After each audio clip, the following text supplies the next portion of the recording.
Oke, bismillahirrahmanirrahim. Assalamualaikum warahmatullahi wabarakatuh. Ini untuk materi sejarah kita yang terakhir sebelum UTS. Jadi rencana tadi habis rapat, rencana itu minggu depan kita sudah mulai masuk UTS tanggal 15 atau pokoknya minggu depan deh gitu kan, udah memasuki masa-masa UTS. Oke. Jadi ini materi terakhir kita sebelum UTS. Setelah kemarin kita mempelajari awal mula kehidupan manusia praaksara serta seperti apa kehidupan mereka pada masa praaksara, dari kebiasaan, dari tingkah laku manusia, maka timbullah yang namanya kebiasaan. Dari kebiasaan tersebut timbullah yang namanya budaya. Ya, apa itu budaya? Budaya adalah tingkah laku manusia yang sering dilakukan. Dari budaya tersebut maka terciptanya kebudayaan. Kebudayaan adalah kumpulan daripada budaya-budaya yang diciptakan manusia. Jadi kalau budaya itu satu jenisnya, kalau kebudayaan itulah jenis-jenis yang diciptakannya. Termasuk yang namanya kepercayaan atau agama. Nah, apakah manusia praaksara pada saat itu sudah memiliki agama? Kalau dikatakan agama itu tidak ya, tidak bukan agama jenisnya, tapi kepercayaan. Mereka memiliki kepercayaan. Apa saja kepercayaannya? Kayak dari budaya muncul kepercayaan. Apa aja kepercayaannya? Pertama adalah animisme. Animisme itu apa, Pak? Animisme adalah mereka mempercayai bahwa kepada roh-roh nenek moyang mereka. Jadi mereka percaya ketika orang yang meninggal, ketika ada kepala suku atau orang keluarga mereka yang meninggal, mereka itu tidak meninggal seutuhnya, tidak meninggalkan mereka, tapi jasadnya saja yang terkubur, yang tidak bergerak. Rohnya masih mengikuti mereka atau menyertai mereka. Itu kepercayaan pertama masyarakat praaksara. Yang kedua adalah kepercayaan dinamisme. Apa itu kepercayaan dinamisme?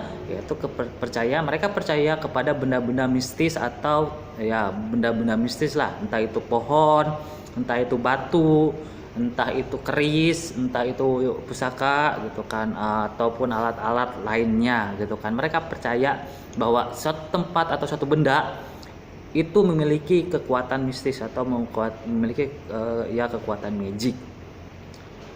Itu yang mereka percayai, itu dinamisme. Yang ketiga itu totemisme. Apa itu totemisme? Mereka masyarakat praaksara mempercayai kepada hewan-hewan mistis atau hewan-hewan gaib. Mungkin kalau di Indonesia termasuk gagak, harimau, itu kucing mungkin ya, itu mereka percaya. Nah kalau di Cina mungkin naga, kalau di Eropa mungkin apa ya, serigala. Nah seperti itu mereka mempercayai hewan-hewan mistis lah, atau hewan-hewan yang memiliki kekuatan magic. Jadi ada 3 kepercayaan pada saat itu ya, khususnya di Indonesia. Ada animisme, dinamisme, dan totemisme. Nah, lalu dari kepercayaan tersebut otomatis mereka beribadah dong, sama kayak umumnya umat Islam, mereka beribadah. Contohnya umat Islam dan mereka beribadahnya kemana? Ke masjid. Menggunakan alatnya apa? Baju, yang penting menutupi aurat. Sama mereka juga menggunakan alat beribadahnya atau benda. Nah, apa saja benda-benda prasejarah yang dijadikan kepercayaan tersebut? Yang pertama adalah menhir. Ada yang namanya menhir. Apa sih Pak menhir? Menhir itu batu tegak. Jadi batu yang namanya juga zaman praaksara, zaman batu ya, otomatis rata-rata mereka mulai dari rumah, mulai dari alat ya, itu terbuat dari batu. Termasuk kepercayaan. Nah, ini batu tegak. Batu tegaknya tuh ukurannya sekitar 1 kali 3 meter. Pokoknya berdiri tegak aja. Jadi tidak mereng seperti ini tapi tegak. Nah, namanya menhir. Tujuannya untuk apa? Itu tuh untuk batu sarana persembahan. Jadi batunya tegak, mereka sembah sebagai perantara roh mereka atau dewa mereka atau leluhur mereka di batu tersebut. Tuh, menhir. Yang kedua adalah dolmen. Apa itu dolmen? Nah, kalau dolmen ini batu pipih, kayak meja lah. Ini meja yang terbuat dari batu. Tujuannya apa dolmen ini? Ya, nah, dolmen ini tujuannya untuk tempat sesajen. Biasanya ada ya sesajen lah, kayak mungkin daging, mungkin daging bakar, daging panggang, atau bunga-bungaan. Bahkan ada juga yang dijadikan dolmen ini tempat tempat tumbal manusia ya, ketika mereka meminta hujan, meminta dijauhkan dari wabah, meminta kesuburan tanah atau wilayahnya, mereka melakukan tumbal itu di atas dolmen ini gitu kan, manusianya ditumbalkan di atas dolmen ini. Yang ketiga adalah sarkofagus ya. Apa itu sarkofagus? Ini adalah batu besar, ukurannya mungkin 4 kali 5 meter atau 3 kali 4 meter. Mereka kasih lubang, mereka pahat tengahnya dibentuk kayak cekungan gitu. Tujuannya untuk peti mati. Jadi kalau peti mati, kalian tahu peti mati itu dari kayu, ini dari batu ya. Satu batu mereka kikis biar menaruh mayatnya di situ dan nanti ditutup oleh batu. Ini biasanya kalau sarkofagus ini hanya untuk tokoh-tokoh adat saja, atau kepala suku mereka, pokoknya orang-orang terpandang pada saat itulah. Itu ditaruhnya di sarkofagus. Nah, terus kalau rakyatnya biasa gimana Pak? Apakah dikuburkan seperti biasa? Ya, ada yang digeletakkan saja. Kalau kalian lihat di daerah Sumatera ya, itu mayat itu ditaruh di bawah pohon-pohon seperti itu ya. Kalau ya ada juga yang ditaruh diberdirikan gitu ya. Nah, kalau masyarakat Praksara waktu itu sama juga, ada yang dikubur, ada yang digeletakkan, ada juga yang dikubur batu. Apa itu kubur batu? Jadi mayatnya di atas tanah tapi samping-sampingnya ditutup batu. Ya, samping itu ditutup batu. Beda sama sarkofagus. Kalau sarkofagus itu satu batu dikikis, dikasih cekungan buat naruh mayat tersebut, nanti ditutup batu. Tuh. Dan yang keempat adalah ada yang namanya punden berundak. Apa itu punden berundak? Yaitu tempat bangunan ibadah lah intinya.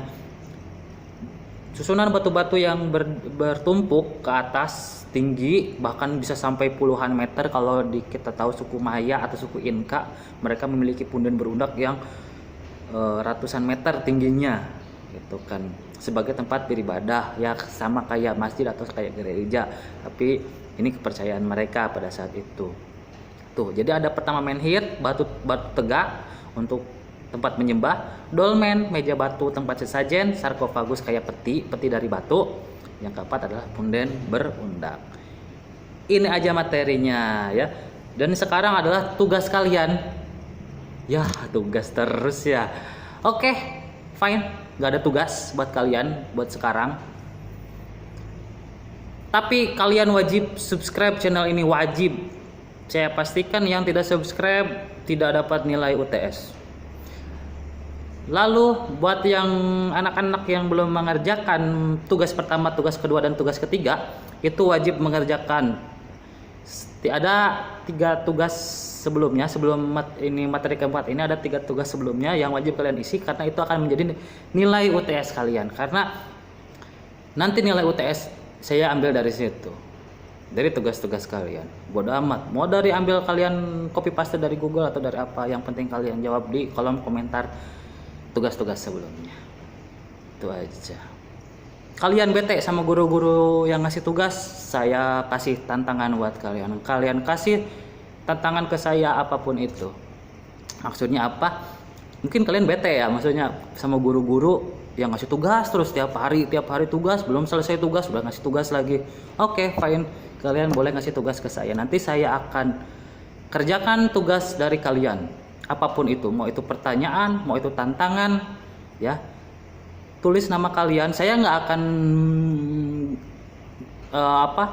nggak akan pengaruhi nilai kalian ketika kalian kasih tantangan ke saya atau kasih tugas ke saya.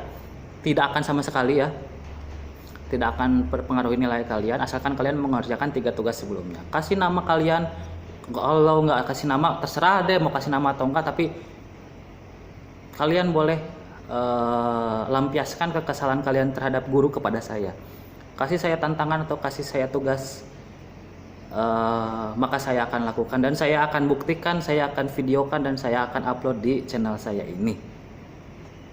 Fine? Fair?